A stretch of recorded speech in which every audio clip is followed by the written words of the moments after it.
Yeah, so Macca, I mean, the tragic death of Zomi, Frankham, and also a number of other aid workers is obviously unacceptable, and that's been expressed by the Prime Minister, the Foreign Minister, and all of us in government. But also unacceptable is the number of deaths of innocent Palestinian civilians, which has been in the tens of thousands. And I would say too that, you know, the tragedy here too is that Zomi, and I've worked in foreign policy and humanitarian aid and assistance, the people who, and I know the remarkable commitment of people like Zomi who go into the most dangerous places in the world to assist those with the most dire need. And that's what they were doing. They were helping Palestinians who are in great need and suffering to provide humanitarian aid and assistance. And so you mentioned the report. I think the government was not satisfied with the initial report. I mean, I understand that the Prime Minister spoke very, very in strong terms to the Israeli Prime Minister, expressed the outrage and anger that he had about what had occurred with the airstrike, and has called very publicly for an open and transparent investigation that would provide accountability. Now, this initial report apparently has come out. I haven't had a chance to go through the whole thing, but the headlines there, I guess, are that the officers who were responsible have been sacked. Now, whether the Australian government thinks that is satisfactory, that's, you know, the Prime Minister will look through that, and the Foreign Minister. And so there really needs to be an accountability for this. But more broadly, as I said, you know, with the tens of thousands of Palestinians that are dying, we've been calling, obviously, for an end to this conflict, an end to the war, a durable, sustained ceasefire with the release of all Israeli hostages, the end of hostilities, the end of the suffering for the Palestinian people. We've increased humanitarian aid by 45 million, despite the misinformation that floats around there. Australia's actually increased our aid by 45 million. We are constantly making that diplomatic effort to find a way to end the ceasefire, to end the conflict with a ceasefire.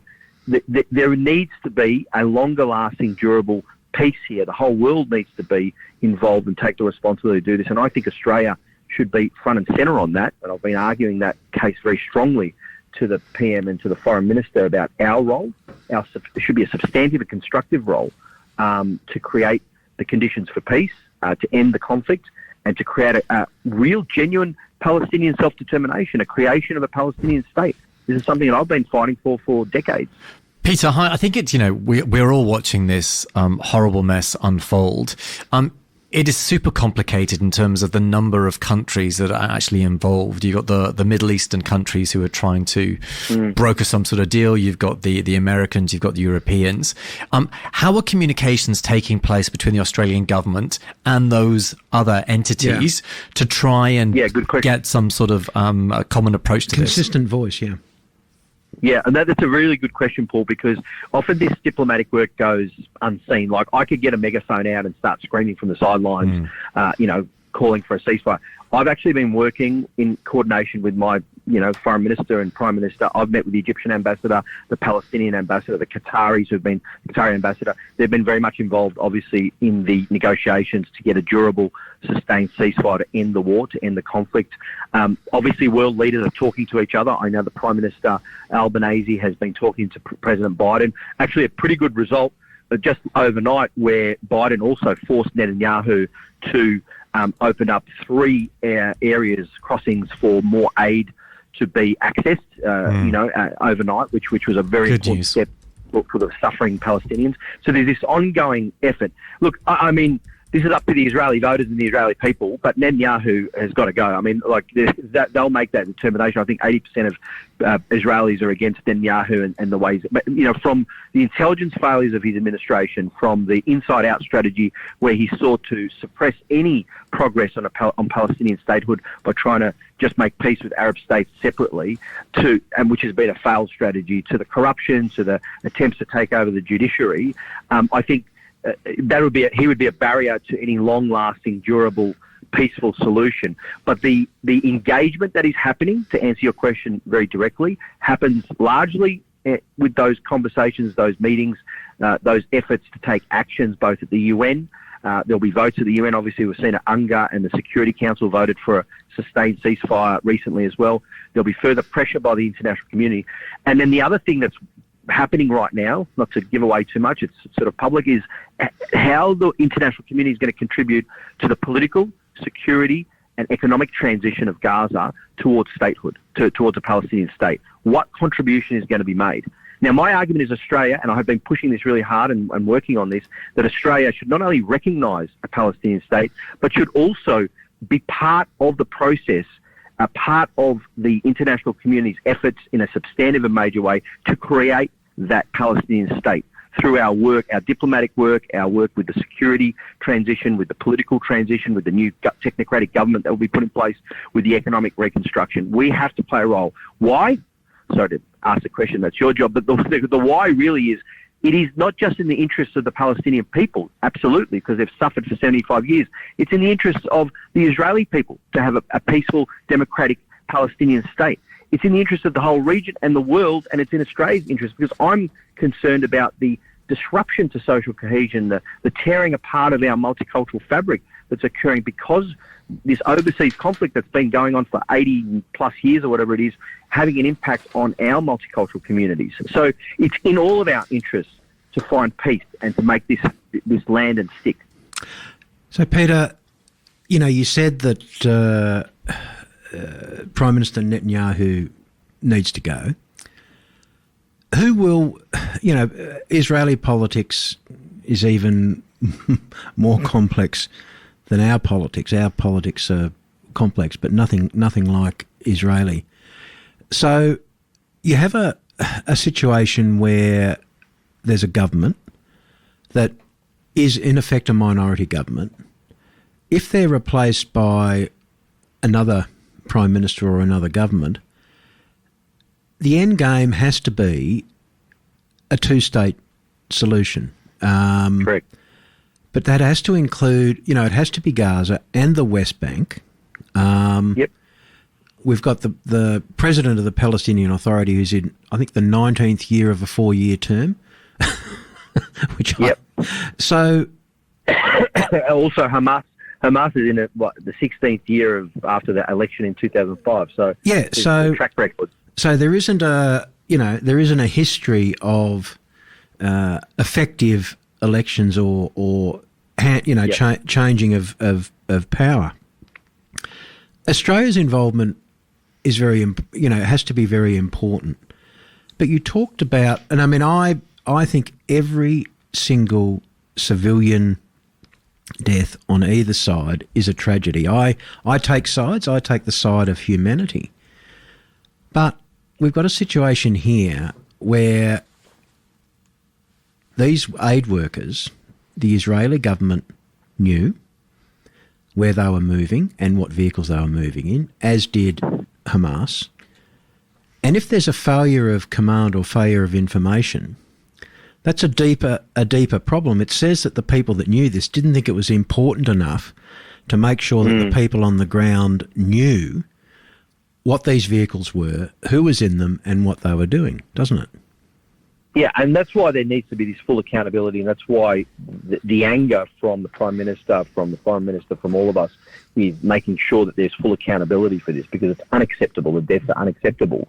To your earlier point as well about the broader issue, the Palestinian people deserve a modern democratic state where they can get to choose their leaders, so they're not under Israeli occupation or the oppression of an autocratic, theocratic Hamas extremist group that doesn't have regular elections. There needs to be regular opportunities, like any modern democratic state, for them to choose their leadership. This is why the international community's contribution to this is so critical. And to go to your question, I guess, about how this works, whatever the new government is in Israel, I think it is inevitable that they have to accept, they cannot avoid now the need for a Palestinian state. You cannot go back to status quo before the 7th of October. You can't go back to that. That is unacceptable, that, for example, the IDF would remain in Gaza, occupying Gaza, or that there would be no move or progress towards a Palestinian state. Now, that is all going to happen under the auspices of the UN and the other international fora and summits and all the summitry that's going to happen. But fundamentally, it is going to be about what kind of contribution countries make. What contribution is Australia going to make? What contribution is Canada and the US and the EU and all these countries going to make to a firm security transition on the ground in Gaza, so that there is no further fighting or hostilities?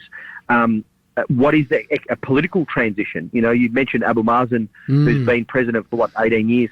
They just got rid of their entire cabinet, formed a new technocratic cabinet, which is not a bad thing, actually. There's a new Prime Minister of the Palestinian Authority, Mustafa, who is a technocrat, so, you know, educated economist who's worked in the IMF and the World Bank, understands reconstruction. That's a good sign. We're talking about, but the Palestinian people are going to have to choose their leadership over time, but setting up that transition is the hard work that has to happen over the next year. Peter, can I just interject and say, what's going to happen to West Bank in these discussions? Well, I'm including West Bank in that, Paul, because Palestine has to be a contiguous state. It cannot be separated. Yeah. And this is where the contiguous authority across the West Bank and Gaza needs to be the same. You need to have the same authority that if you have a transitional government, Palestinian government that is there helping with the rebuild and the reconstruction, then they should be, it obviously includes West Bank and Gaza. But the economic reconstruction, by the way, is going to be huge. We're talking about billions of dollars to reconstruct. Tens of billions, Peter. And these were the countries like the Gulf states have to step up, the richer first world nations have to step up and make that contribution, because this is critical to peace. Now, none of us want to see this conflict, ceaseless, endless conflict that's gone on. You know, the ancient animosities that have gone on. It is enough. And the suffering that we're seeing is just, it's an inkling of the suffering that's gone on for decades, frankly. And I for my part, I've always been, you know, in a sense, it's personal, because my father fought in the Egyptian army in 1967 and 1956, and my grandfather in 48, and my uncles in 73, my mum's family as well were you know, that their homes were bombed in the wars in Suez and so on. So I've known this history all throughout. I've understood, I think, viscerally the need for Palestinian justice or Palestinian self-determination.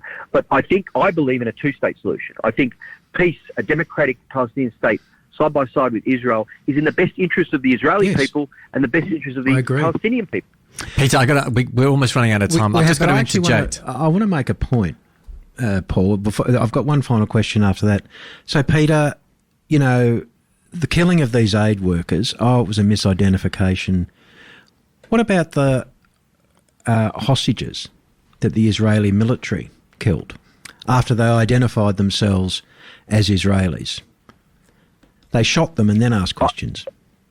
I've heard reports around that as well, where there were mistakes made, where Israeli soldiers killed Israeli hostages and misidentified them. These are all tragic events, and frankly, like Macca, the hostages need to be released. Yeah, the hostilities need to end, and that can happen. And this is why, you know, credit to those countries that are working 24/7, like Egypt and Qatar and others, who are trying to get the parties to agree to a ceasefire, to a sustained and durable ceasefire. And that needs to happen, because we need to end the war and we need to move towards justice and self-determination for Palestinians and peace for Israelis and Palestinians. Speaking about justice, Peter, to completely change the subject, if I may. Oh, can I stay on the subject for 1 second, though, Macca? Because if you're going to change it. Peter, can I just say, isn't this, you know, one of the reasons that people like yourself go into public office is to make a change in people's lives? And whether that change happens here with your electorate, or whether you take on a bigger role within the federal government, which is what you've done with your security role, is like this means you're making an impact, and that must feel positive to actually go to work and actually feel that you're trying to make people's lives better. Paul, you know, each of us always ask why about what our purpose is and what we're doing with our lives and how we're making a contribution, whether it's to our family or friends or whether it's a broader one.